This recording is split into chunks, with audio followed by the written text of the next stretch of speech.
¿Cómo están? Muy buenas tardes. Buenas tardes a todos. Bueno, clase pasada habíamos hablado de bullying. Hoy vamos a terminar de hablar de este tema para comenzar con lo que es el módulo número 5, ¿sí? A ver, una de las principales razones por la que el fenómeno del bullying se ha acentuado en realidad es por la falta de confianza que sienten los niños, que sienten los adolescentes hacia sus representantes. ¿Por qué? Porque consideran que muchas veces los adultos no lo vamos a comprender, no vamos a comprender la situación. ¿Sí? A ver, son muy pocos, podemos decir, los casos conocidos en donde la víctima manifiesta lo que le ocurrió a el adulto. ¿Sí? Para que el adulto tome acciones. Principalmente, ¿por qué? Porque tienen muchas veces miedo al victimario. Es tan miedo, es tan grande, perdón, ese miedo, que creen que quizás esas agresiones se pueden agudizar si alguien toma acciones contra él.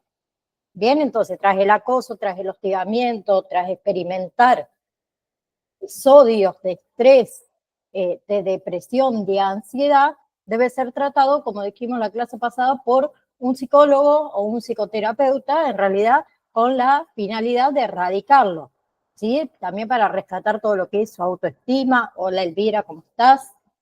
También para evitar lo que es el trastorno del estrés postraumático, cualquier posible secuela emocional a lo largo de la vida, ¿sí? Entonces, con respecto al bullying, tenemos agresor y tenemos víctima, ¿sí? El agresor generalmente tiene un aspecto físico, eh, por lo general, que son hombres mayormente de mayor fortaleza, ¿sí? Son personas que suelen carecer de fuertes lazos familiares, son los menos populares, ¿sí? Pero son mucho más populares, obviamente, que sus víctimas. Hay diferentes tipos de agresor. Tenemos el agresor activo, que es el que agrede personalmente, ¿sí? Que establece esa relación directa con la víctima.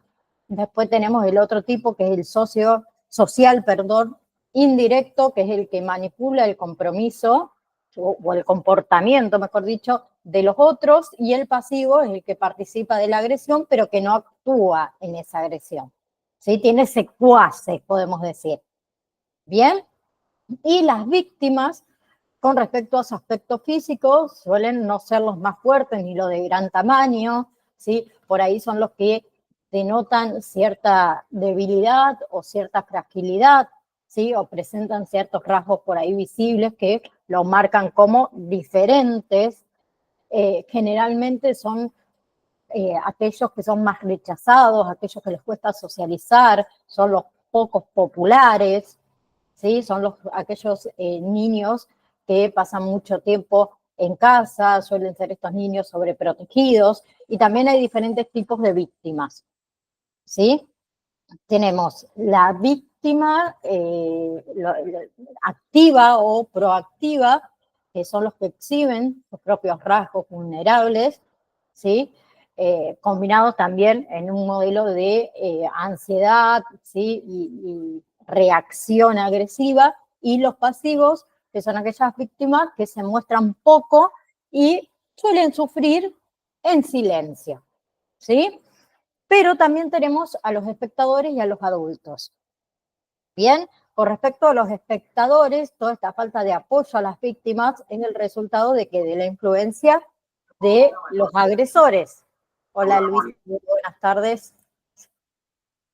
Bien. Eh, a ver, con respecto a los espectadores, los jóvenes se comportan de forma agresiva luego de observar un acto de agresión, ¿sí? Y ese acto inhibe la ayuda y fomenta también lo que es la participación. Bien, en otros casos, ¿por qué hablamos de los espectadores? Tienen el mismo miedo de ser víctima, entonces al espectador muchas veces le impide que defienda a ese compañero que es agredido, ¿sí? Y después tenemos los adultos, que generalmente los adultos nos enteramos del bullying cuando él mismo ya está en un nivel mucho mayor, ¿sí? Nosotros como adultos debemos mantener siempre una actitud, podemos decir, de alerta, de vigilancia, ¿sí? Y definir muchas veces con, en este caso los adultos, qué actitudes, qué relaciones son permitidas y cuáles no. Bien, entonces, ¿cuáles son las consecuencias del bullying para la víctima? El fracaso, las dificultades escolares, ¿sí? Los niveles por ahí altos, niveles continuos de ansiedad, insatisfacción, cuadros depresivos, dificultades sociales, ¿sí? Un descenso de la autoestima, llevarlo a tener una personalidad insegura, insana, pueden aparecer fobias al colegio, por ejemplo, y algo también es el tema de los intentos de suicidios, ¿sí? Bien, y los espectadores también tienen consecuencias, ¿sí? En esas consecuencias podemos integrar ahí todo lo que es la pérdida de creencia en la justicia, uno pierde la creencia en la misma, tener una sensación de indefensión, ¿sí?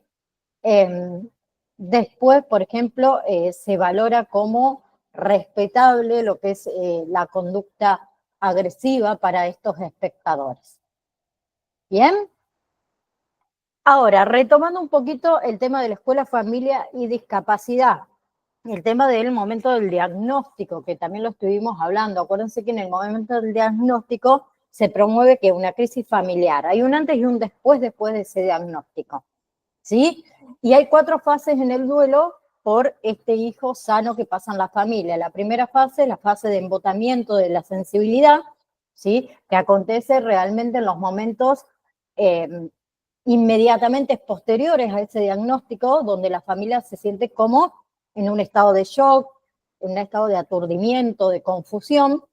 Luego tenemos la fase de anhelo y búsqueda de la figura perdida, que es cuando los miembros de la familia comienzan a percibir, mejor dicho, la realidad de la situación, ¿sí? De una manera un poco episódica.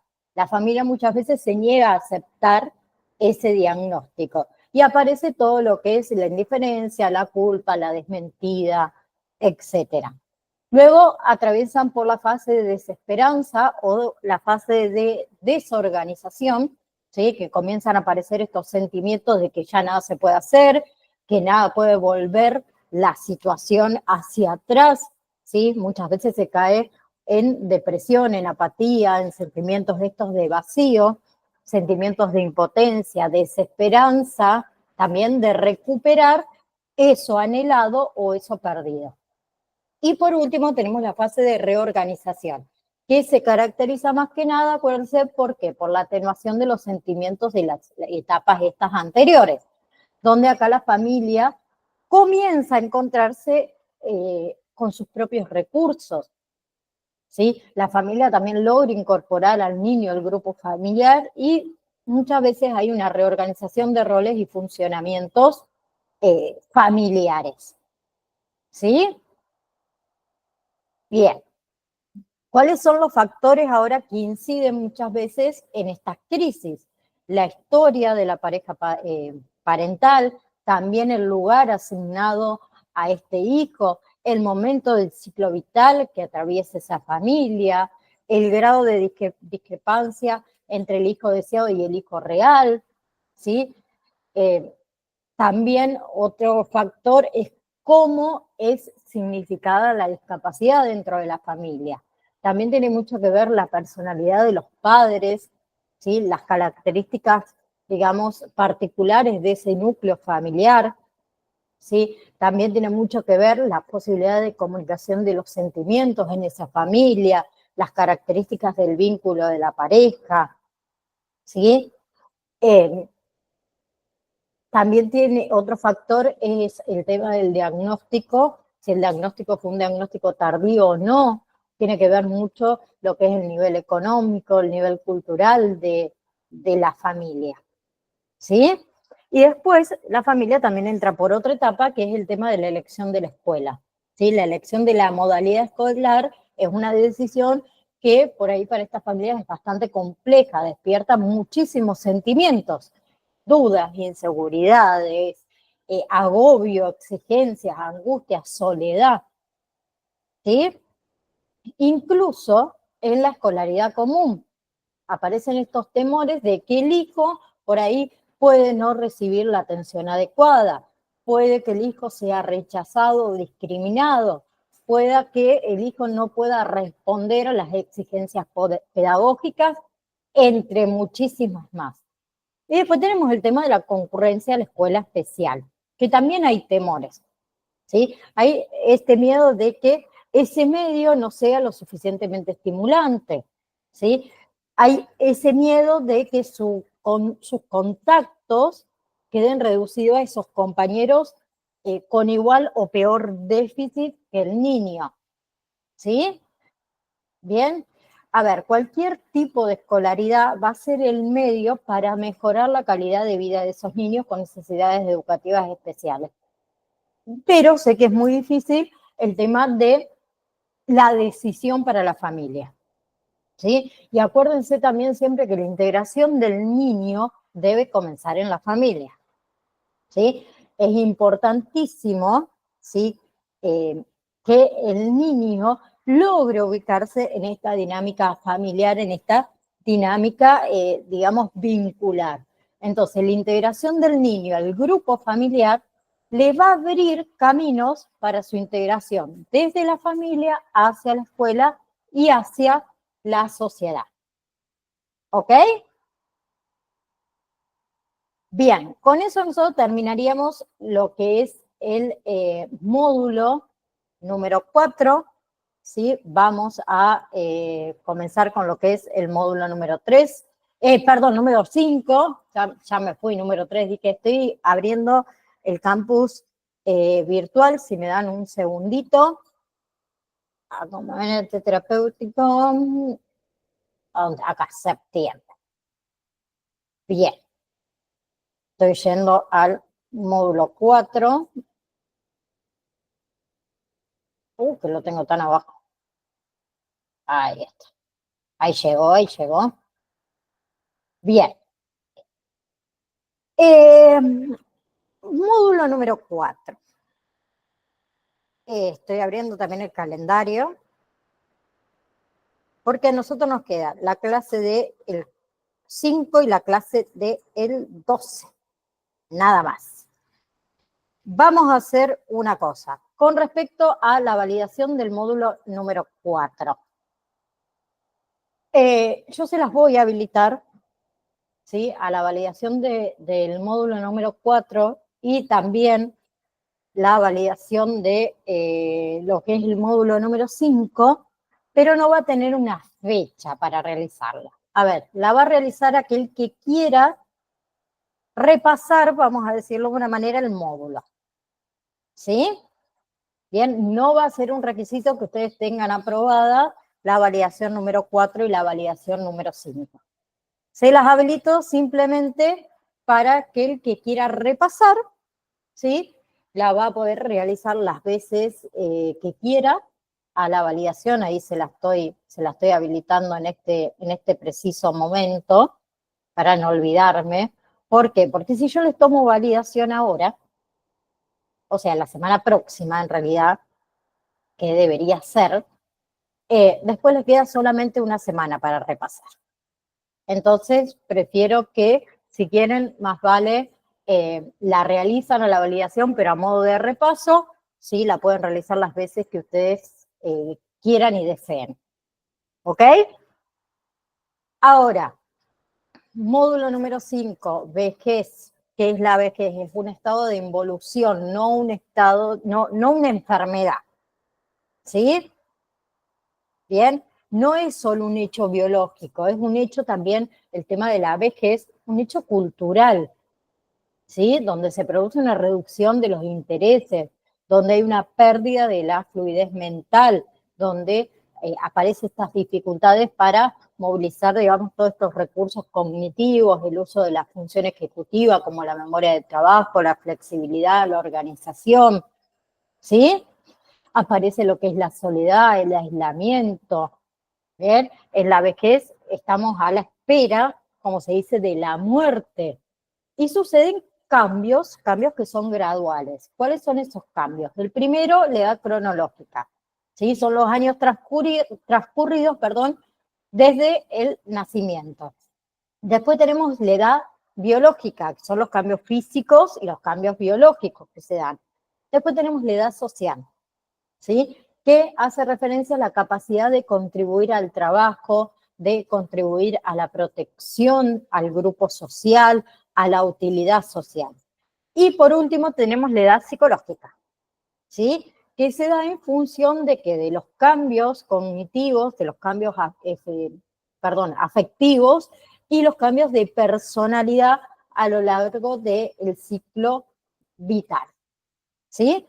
Con respecto entonces a la parte geriátrica, se realiza lo que es una valoración geriátrica integral, que se abrevia con las siglas BGI, que en realidad es un proceso diagnóstico, ¿sí?, multidimensional que cuantifica la capacidad y los problemas médicos. En realidad tiene como objetivo esta valoración recabar la mayor información posible para poder mantener a este anciano, a esta anciana, en su domicilio con la mejor calidad de vida posible. ¿Sí? ¿Qué se valora ahí? Por ejemplo, todo lo que es el deterioro físico, lo que es la aparición de enfermedades, como por ejemplo la hipertensión arterial, las afecciones musculares, reumatismos, ¿sí?, arteriosclerosis, enfermedades, por ejemplo, del páncreas, de la sangre, del aparato digestivo, aparato urinario, enfermedades cardiovasculares, ¿sí?, enfermedades cardiocerebrovasculares, el aparato respiratorio con respecto a la nutrición. También se tienen en cuenta enfermedades como el cáncer, enfermedades del sistema nervioso, Alzheimer, Parkinson. ¿Sí? También se tiene en cuenta la parte social, la situación sociofamiliar de este geronte. Todo lo que son las relaciones interfamiliares, las relaciones sociales que muchas veces se va perdiendo cuando uno lamentablemente llega a la edad, a la vejez, ¿sí? También, como les dije antes, se valora todo lo que es la parte física, se mide la autonomía de ese paciente para las actividades diarias, para las actividades de movilidad, ¿sí? Y se tiene mucho en cuenta, con respecto a los índices de valoración geriátrica integral, la neuropsicología, ¿sí? Que en realidad es el estado de organización cerebral y la mente, todo lo que es la función cognitiva, todo lo que son los estados emocionales, la personalidad, la conducta de este geronte, ¿sí? Y se realiza lo que es una valoración clínica, que en realidad, ¿qué es? Es la historia clínica de ese geronte. ¿Sí? No solamente las enfermedades, no solamente el registro de síntomas, sino todo eso, pero desde el ingreso a la tercera edad, no solamente, sino que todas las enfermedades que ha tenido anteriormente. Se tiene en cuenta todo. ¿Bien? Y ahora sí podemos hablar de lo que es el envejecimiento según la Organización Mundial de la Salud. ¿Sí? Que en realidad, según la Organización Mundial de la Salud, el envejecimiento, ¿qué es? Es una consecuencia ¿de qué? De acumulación de una gran variedad de daños moleculares y daños cerebrales y celulares a lo largo de todo el tiempo. ¿Sí? Que eso lleva a que a un descenso gradual de las capacidades tanto físicas como mentales, como también un riesgo mucho mayor de enfermedades y finalmente la muerte. Eso desde un punto biológico, ¿sí? Y otra cosa que quiero que tengan en cuenta, que hay dos tipos de envejecimiento. Tenemos el envejecimiento normal, ¿sí?, que implica más que nada todo lo que son cambios graduales, biológicos, psicológicos, sociales, que están asociados a la edad en la que ocurre por el paso del tiempo. Y segundo, el envejecimiento patológico, que es totalmente diferente al envejecimiento normal, que en realidad el envejecimiento patológico hace referencia a los cambios que se producen como consecuencia de una enfermedad o como consecuencia, por ejemplo, de malos hábitos y que no forman parte de ese envejecimiento normal. ¿Sí? ¿Qué quiero que también sepan? Que el envejecimiento tiene características podemos decir generales, ¿sí? El envejecimiento es universal, el envejecimiento es progresivo, ¿sí? El envejecimiento afecta la capacidad para llevar a cabo varias funciones, es un fenómeno que es muy complejo, es muy variable, varía entre individuos, ¿sí? Y es un proceso que es lento, pero que es dinámico, que depende de factores internos y factores externos, ¿sí? Hay un enlentecimiento, sí, está bien, el enlentecimiento de lo que es la ejecución motora, ¿sí? Con respecto al tiempo en el movimiento, hay dificultad muchas veces en la dominación o en la evocación de palabras, ¿sí? Hay una reducción de la fluidez por ahí verbal, también puede aparecer dificultades para recordar hechos, dificultades a la hora por ahí de planificar ciertas estrategias que requieren de memorización, ¿sí? Por ahí puede aparecer todo lo que es dificultades en la información, que es información que se puede retener y que de luego uno puede evocar. Hay una disminución en la capacidad de concentración, una disminución en la capacidad de focalización, ¿sí? También hay cambios en lo que es el ritmo de aprendizaje, que no significa que un geronte no aprenda, sino que aprende un ritmo por ahí un poquito más lento, ¿sí? Hay también una pérdida progresiva de la red social, enfrentan pérdidas sus pares, sus compañeros que están en su misma situación, por ahí, como decimos, se van de este mundo y también hay una pérdida de esa parte, la pérdida del trabajo, ¿sí? Además de los cambios físicos, el pelo, la cara, los sentidos, hay pérdida de interés, hay cambios en la autoestima, hay cambios en el autoconcepto de uno, en la autoeficacia que tiene uno, ¿sí? Por eso también es tan importante el tema del acompañar en la vejez, ¿sí? Por desarrollar herramientas que favorezcan la salida de ese aislamiento, ¿sí? Ayudarle al geronte a la aceptación del paso del tiempo, a la aceptación de la enfermedad, a la aceptación de sus limitaciones, ¿sí?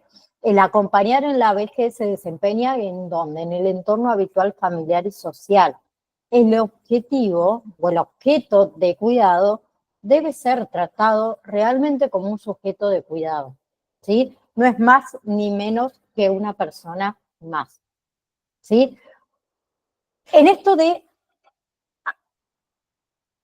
acompañar en la vejez también requiere de la utilización de la creatividad, ¿sí? Además de establecer un vínculo positivo, siempre teniendo en cuenta, obviamente, que los intereses del geronte, ¿sí?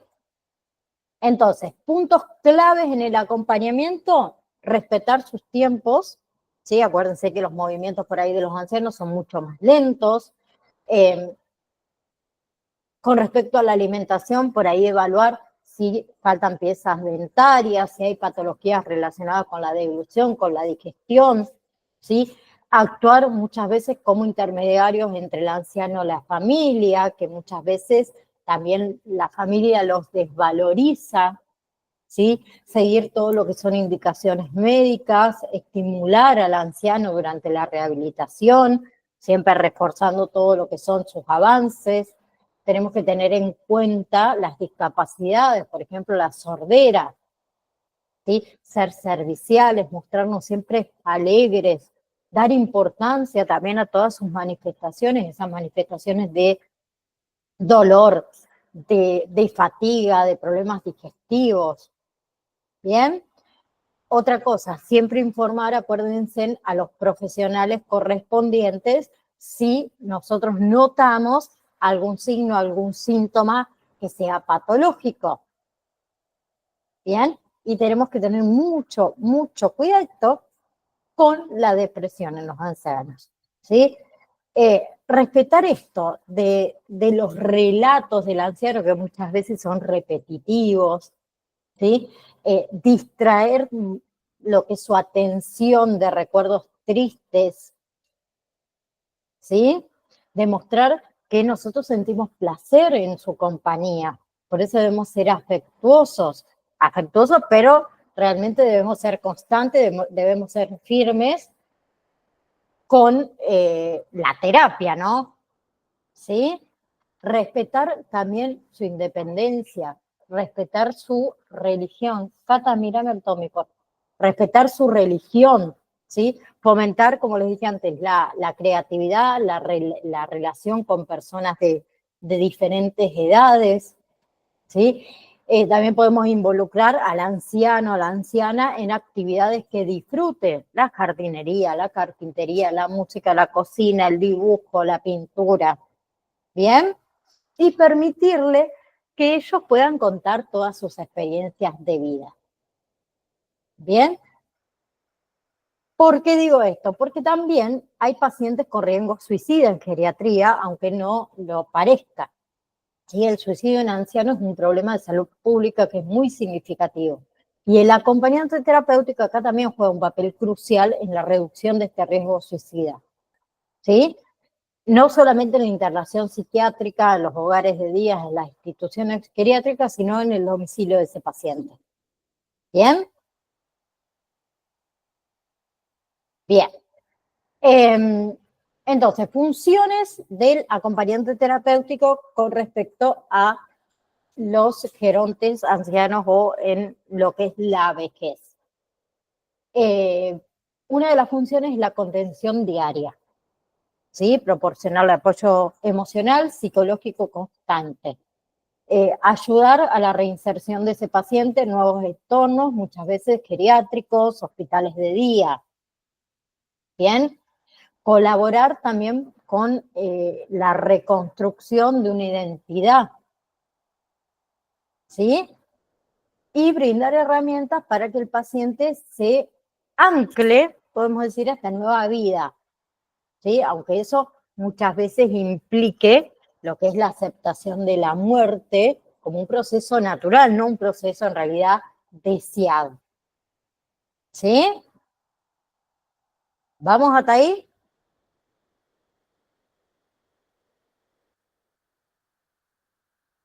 Bien. Eh, por otro lado, no quiero saltearme nada. Estoy viendo el PDF. Un segundo.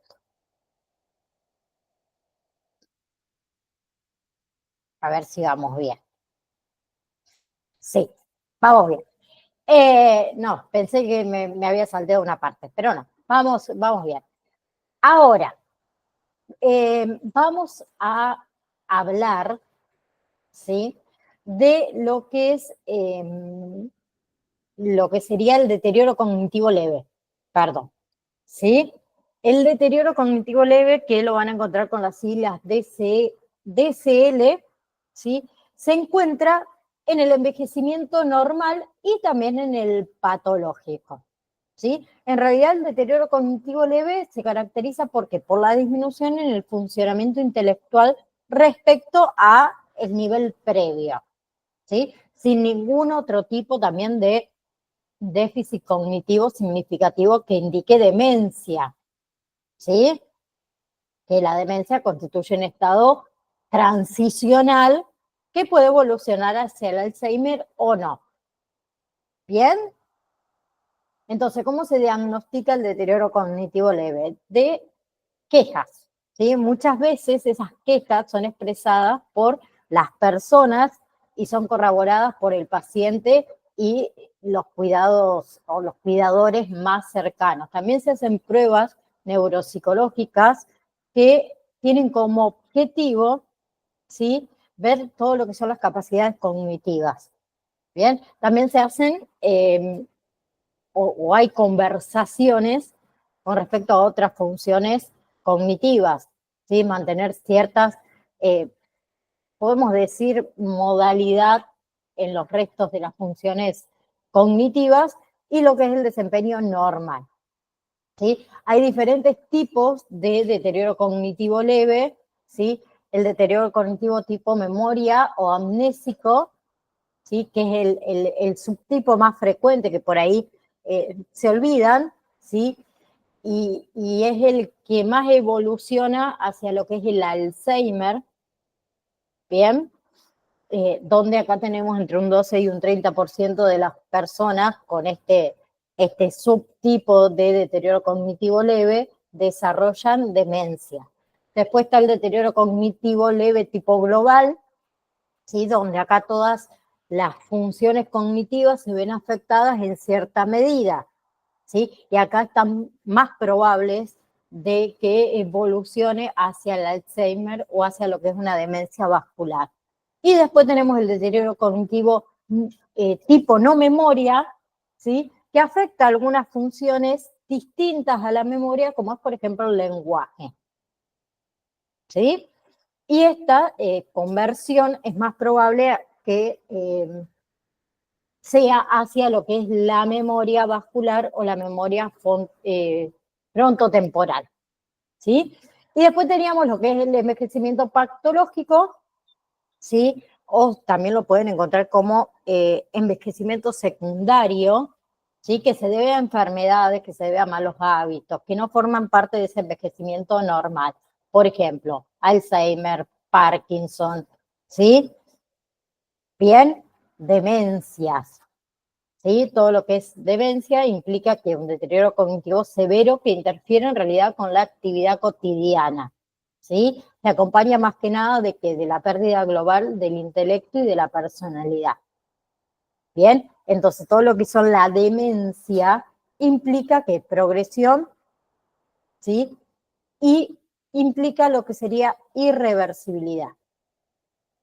Bien, sin embargo, hay algunas condiciones que pueden provocar síntomas de demencia que son reversibles en algunos casos, como es la depresión severa, como es el uso inapropiado de drogas, como es la reacción entre múltiples drogas, lo que es la deficiencia hormonal, ¿sí? Por ejemplo, el hipotiroidismo, lo que es el aumento de la presión en el cerebro, eso muchas veces por ahí nos lleva a tener un tipo de deterioro cognitivo, que serían este tipo de demencia patológica que puede ser reversible, la diabetes también. Cuando hay deficiencias de vitamina, como la vitamina B1, la vitamina B12, bien, y ni hablemos cuando hay lesiones, ¿sí? Tumores, ¿sí? Hematomas, bien. Esas serían las reversibles. Y las demencias irreversibles, ¿sí? Que son las degenerativas, más que nada las primarias y las vasculares, tenemos la demencia tipo Alzheimer, ¿sí? La demencia prefrontal y la enfermedad de Parkinson. Bien, que de eso vamos a hablar ahora, de Alzheimer y Parkinson, ¿sí? Hablando de la demencia tipo Alzheimer, ¿sí? El Alzheimer en realidad se caracteriza por ¿qué? Por esta incapacidad de fijar información nueva, ¿sí? Y esta falta de capacidad para reconocer la propia enfermedad. Bien, y ahí tenemos síntomas en el Alzheimer: el estado depresivo, la apatía, la hiperactividad desordenada, repetitiva, las preguntas repetitivas, la irritabilidad, ¿sí? Fuertes reacciones a ciertos acontecimientos, el deambular, la intranquilidad, la inactividad, la sospecha, la resistencia a bañarse, tener problemas para comer, dificultad también con las funciones de rutina, atarse los zapatos, utilizar los utensilios y demás. Y después tenemos las dificultades ya más avanzadas, que serían dificultades para caminar, para vestirse, para comer, para bañarse, el tema de la incontinencia, ¿sí? Entonces, la evolución de la demencia tipo Alzheimer pasa por diferentes estadios. Tenemos el estadio intermedio, ¿sí?, de la evolución, que puede surgir todo lo que son ideas delirantes, todo lo que son alucinaciones, ¿sí? Ideas, por ejemplo, de ser mal alimentado, de ser envenenado, ideas de ser robado, de que le cambian de lugar los objetos personales, ideas de ser víctimas de engaños, de infidelidades. Y después tenemos los estadios avanzados, que a medida que la enfermedad, digamos, progresa, se profundizan todas estas dificultades cognitivas que afectan lo que es la memoria semántica y episódica remota, ¿sí? Es común la pérdida esta de la orientación espacial, dentro del hogar también, ¿sí? Suele suceder mucho más a la tardecita, a la nochecita, que durante el día, ¿sí? Y hay pérdida de funciones corticales. ¿Cuáles serían? Muchas veces la pérdida del lenguaje, que es la fascia, ¿sí?, que afecta lo que es la expresión, lo que es la comprensión verbal, también la escritura, la lectura, ¿sí? Y después tenemos lo que es, cerrame la ventana, por favor, hija. Y después tenemos, perdón, lo que es la praxia, ¿sí? Que en realidad ¿qué es? Una desintegración y también una desorientación de los movimientos necesarios para realizar actos, ¿sí?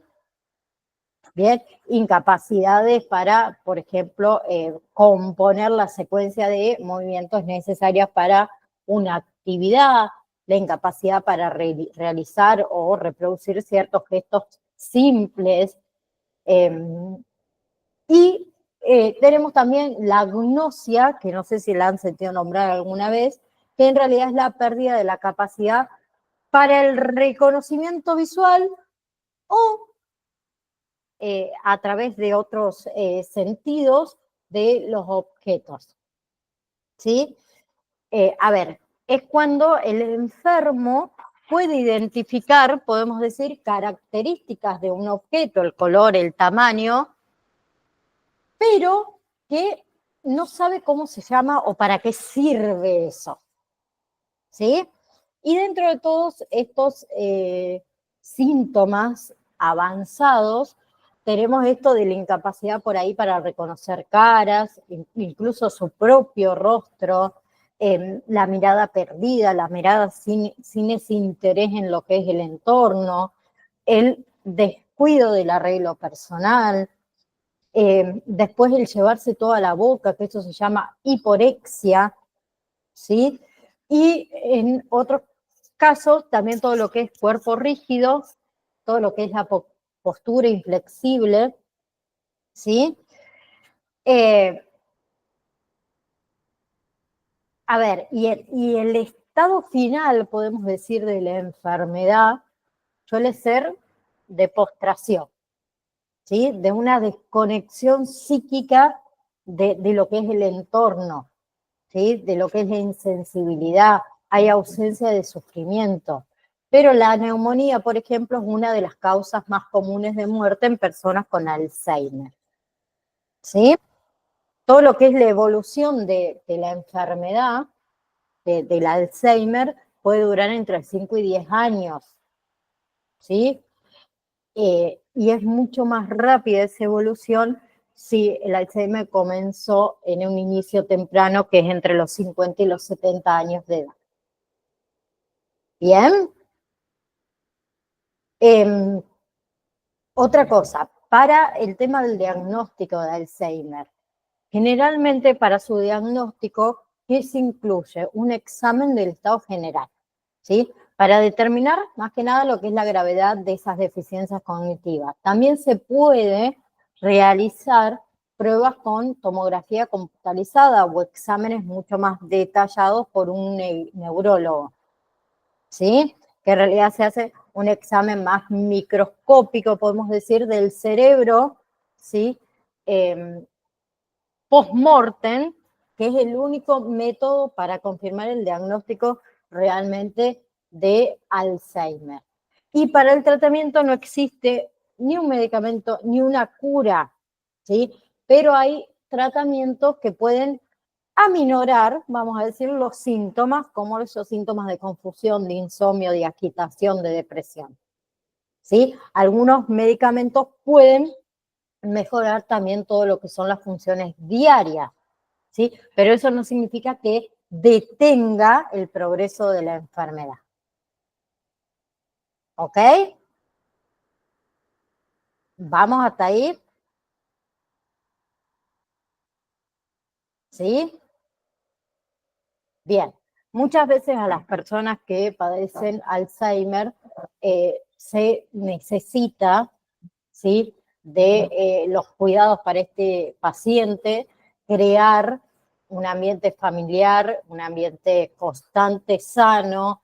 Muchas veces hay que modificar los quehaceres diarios que tenía esa persona, mantener un ambiente con calma, un ambiente ordenado, ¿sí? Utilizar todo lo que es la repetición, los recursos para mantener activa la memoria y tratar de comprender, obviamente, esos cambios de humor, ¿sí? De esta persona, ¿sí? Tratar de pasar un tiempo agradable con el paciente, promoviendo lo que es la energía, promoviendo lo que es el sentido del humor. También hay que tener en cuenta los cuidados en la nutrición, ¿sí? Servirle alimentos fáciles de maniobrar, que ayuda a mantener a la persona relajada, ¿sí? Evitar, ¿cómo decir?, frustraciones, ¿sí? Si el paciente se ensucia comiendo, ¿sí? Utilizar todo lo que son platos con bordes elevados para evitar que la comida por ahí se salga, ¿sí? Asegurarse de que tanto la bebida también como los alimentos no estén demasiado calientes. ¿Bien? Bien. ¿Por qué digo esto? Mi abuela padeció, por parte de mi mamá, Alzheimer durante 15 años y, todas estas cositas fueron avanzando y las fuimos implementando, entonces lo hablo también por un lado más de experiencia, ¿sí? También con respecto al cuidado de la higiene, ¿sí? Eh, Mayormente, por ejemplo, con mi abuela, ¿qué hacíamos antes de bañarla? Eh, Le decíamos, bueno, a ver, abuela, vamos, por ejemplo, vamos a preparar la ropa. Entonces, la ayudábamos a que se prepare la ropa antes de ingresar al baño. ¿Por qué? Porque muchas veces, ¿qué pasaba? No se colocaba la ropa adecuada, quizá para el momento, para la ocasión. Por ejemplo, para ir al médico, no quería ir en pijama ella. Esas cositas. Entonces, facilitar todo lo que es el baño, todo lo que es vestirse, ¿sí? Conservar todo lo que son sus costumbres, ¿sí? Mantener su rutina, sus costumbres antiguas y siempre tener cuidado con respecto a la supervisión en el baño, no dejarla sola una persona, sea cual fuera, en un estado de confusión, ¿sí? Tener mucho cuidado con las bañeras, ¿bien? Y muchas veces también hay que recordarles el tema del uso del baño, ¿sí? En otros casos ya hay que usar pañales desechables, ¿bien?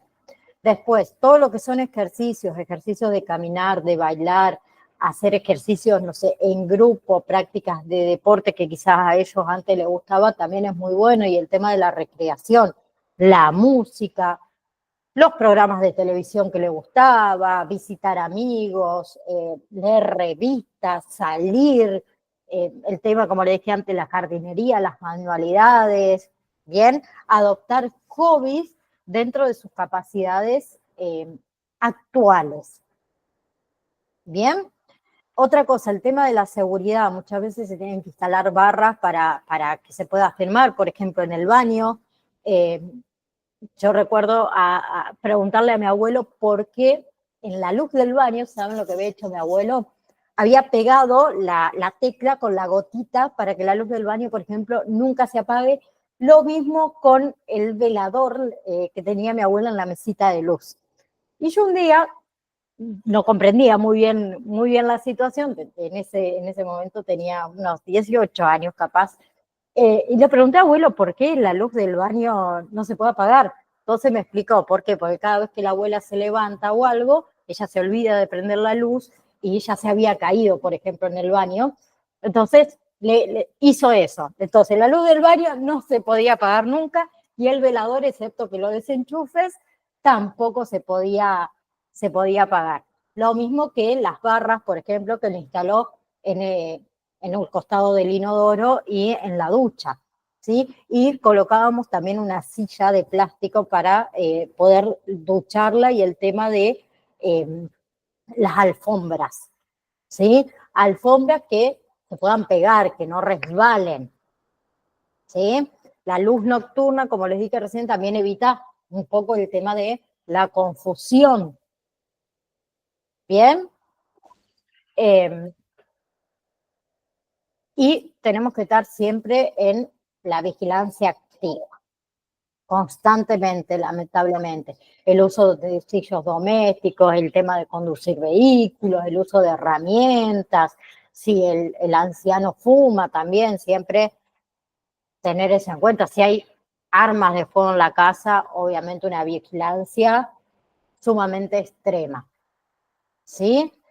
Y otra cosa que suele pasar mucho es el tema esto de la deambulación. Entonces, ¿qué se recomienda? El uso, por ejemplo, de un brazalete o una cadenita con el nombre, con la dirección, con el número de teléfono, con la condición médica que tiene el paciente para que lo puedan identificar y también controlar en algún caso, ¿sí? Y hay que tener mucho cuidado también con el tema del trastorno del sueño, ¿bien? Todo lo que son actividades que se pueden hacer en el día, ejercicios, ayudan a dormir mejor, ¿bien? Y hay casos extremos que se requiere, ¿sí?, de la medicación para que pueda recibir o inducir el sueño, ¿sí? También hay que tener mucho en cuenta el tema de la depresión. Muchas personas con demencia sufren de depresión, la tristeza, la pérdida del interés, los cambios en el sueño, los cambios en el apetito, pensamientos de muerte, pensamientos de suicida. Entonces, ¿qué hacemos con eso? ¿Qué acción tomamos? Hablar con el médico, con el profesional de la salud, si por ahí sospechamos de depresión. ¿Bien? Entonces, ¿cuáles van a ser las funciones del acompañante terapéutico en las demencias? Que nuestro rol va a ser fundamental, ¿sí? Las funciones en sí es compartir, es escuchar, es observar, es realizar actividades, es frenar impulsos, es contener, estimular. El objetivo es que el paciente en realidad se sienta cuidado, se sienta protegido, se sienta apoyado, ¿sí? Considerando, a ver, todo, ¿sí? La parte individual, el entorno de este sujeto. Bien, también ayudar a la resocialización de ese paciente, ayudar muchas veces en el ordenamiento, en la planificación, desarrollar todo lo que son estas estrategias para la reinserción familiar, reinserción social, ¿sí? Potenciar las capacidades de este paciente, fortalecer todos esos lazos sociales para llegar a lograr una mayor autonomía, ¿sí? Bien, y recuerden esto, que el acompañante terapéutico tiene una capacitación específica y ocupa un lugar en una estrategia terapéutica, no asistencial, ¿sí? Bien, nuestra responsabilidad que incluye empoderar a los pacientes, ¿bien? Y siempre acuérdense y ténganlo en cuenta, que sufren cambios de personalidad, de ansiedad, de angustia, de agresión, en algunos casos de agitación, de insultos, de amenazas, de delirios, de alucinaciones, de ambulaciones sin sentido, ¿sí? Entre otras.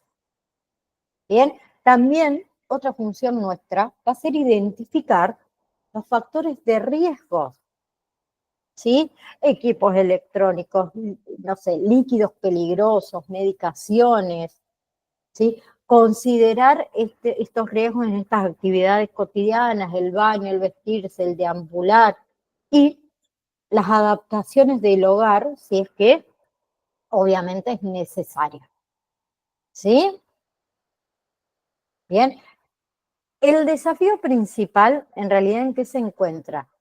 En un equilibrio, en el cuidado, evitando también el exceso de cuidados, ¿sí? Preservando la integridad de la historia de vida de ese paciente. ¿Bien? Y también hay ejercicios de rehabilitación cognitiva para lo que es la demencia, por ejemplo, el tema de los cuestionarios. Que el paciente complete datos personales, nombre, fecha y lugar de nacimiento, por ejemplo, qué día de la semana estamos, qué número, ¿sí? En qué estación del año estamos. Bien, también el tema del dibujo del reloj, ¿sí? Que el paciente nos puede indicar, por ejemplo, la hora actual, o a qué hora debe tomar la medicación, a qué hora debe comer, ¿sí? Todo lo que es la memoria semántica también es una parte de la rehabilitación cognitiva, escribir las vocales, nombrar las provincias, las capitales, la categorización también de los objetos, de los animales, de los vegetales, los colores. También tenemos todo lo que es la memoria episódica, que trata más que nada de leer historias, de aprender, ¿sí? Preguntas con respecto de esa historia, por ejemplo, quiénes son los protagonistas, qué sucedió en la historia. Otro ejercicio de rehabilitación es los pictogramas, ¿sí? Que los pictogramas en realidad que se basan en dibujos, ¿sí? Que hay que ordenar pasos de una acción que van a estar representadas en estos dibujitos. Después, por ejemplo, se puede realizar todo lo que es encontrar objetos en imágenes por ahí un poco más complejas, ¿sí? Y reproducción de dibujos, ¿sí? Que pueda dibujar objetos por ahí más sencillos eh, en lápiz y papel, ¿sí? O, por ejemplo, el tema de las oraciones, que pueda ordenar palabras para poder formar una oración que sea coherente, ¿sí? Bien, por otro lado tenemos lo que es el Parkinson, que vamos a decir que es un desorden crónico, un desorden degenerativo del cerebro que afecta lo que es el sistema motor, ¿sí? Causa lo que es una pérdida progresiva de la coordinación de movimientos, ¿sí? Ya si hablamos de las causas, son desconocidas, pero también se consideran que hay factores. Por ejemplo, los pesticidas, las toxinas, la predisposición genética, todo lo que tiene que ver con los radicales libres y en alguna forma también el Parkinson es hereditario. Entre los síntomas tenemos los temblores, todos estos movimientos rítmicos que generalmente comienzan en las manos, ¿sí? Todo lo que es rigidez, la falta de flexibilidad muscular, bradicinesia, que es la lentitud en los movimientos, y la inestabilidad. Problemas con lo que sería la postura a causa, que muchas veces, causa caídas, ¿sí? Pero también tenemos síntomas secundarios que pueden aparecer, ¿sí? Que no es que afecten a todos los pacientes que tengan Parkinson, pero por ahí agravan estos síntomas principales y agravan lo que es la condición física, lo que es la condición psicológica de este paciente, y entre esos síntomas secundarios tenemos lo que es la dificultad, por ejemplo, para tragar, para masticar, por problemas musculares que causan el atragantamiento, que causan el babeo, la depresión, ¿sí? Que la depresión es muy común en enfermedades crónicas, ¿bien? Que la depresión también puede empeorar con ciertos fármacos, ¿sí? Los antidepresivos por ahí tampoco pueden ser efectivos. Después, problemas de dicción, o sea, hablar en voz baja, ¿sí? O dudar, por ejemplo, antes de hablar, o repetir palabras, o hablar demasiado rápido. Otro síntoma secundario es problemas urinarios, incontinencia o la dificultad para orinar. Bien, todo eso se debe a los problemas musculares. El estreñimiento, o sea, que es causado más que nada porque por la lentitud de estos músculos tanto intestinales como abdominales. También lo que es trastorno del sueño, somnolencias, pesadillas, que muchas veces son inducidas por los fármacos. Otro síntoma secundario es la pérdida de expresividad facial. ¿Sí? Y por último es la asinesia, que es la inmovilidad total que puede durar desde minutos hasta horas. ¿Sí? Antes de retirarnos, como a nosotros nos quedan muy pocas clases, voy a colocar una clase que después se las voy a pasar al grupo de WhatsApp el día viernes, ¿sí? Ahí les digo el horario en un ratito, ya me voy a fijar. El día viernes por la tarde vamos a tener una clase extra, ¿sí? Así que después, en un rato, después de la C, cuando termino de dar clase, le voy a estar pasando el día viernes, ay, a qué hora nos vamos a encontrar, ¿sí? Bien. Entonces, si Dios quiere, la que puede, el que puede, se conecta el día viernes, así avanzamos con el tema de vejez y podemos llegar bien a la última clase y ustedes puedan realizar tranquilamente el examen final. Luisa, muchas gracias por estar. Si Dios quiere, entonces nos vemos el día viernes. Un beso enorme. Hola, Luisa, a ustedes. Chao, chao.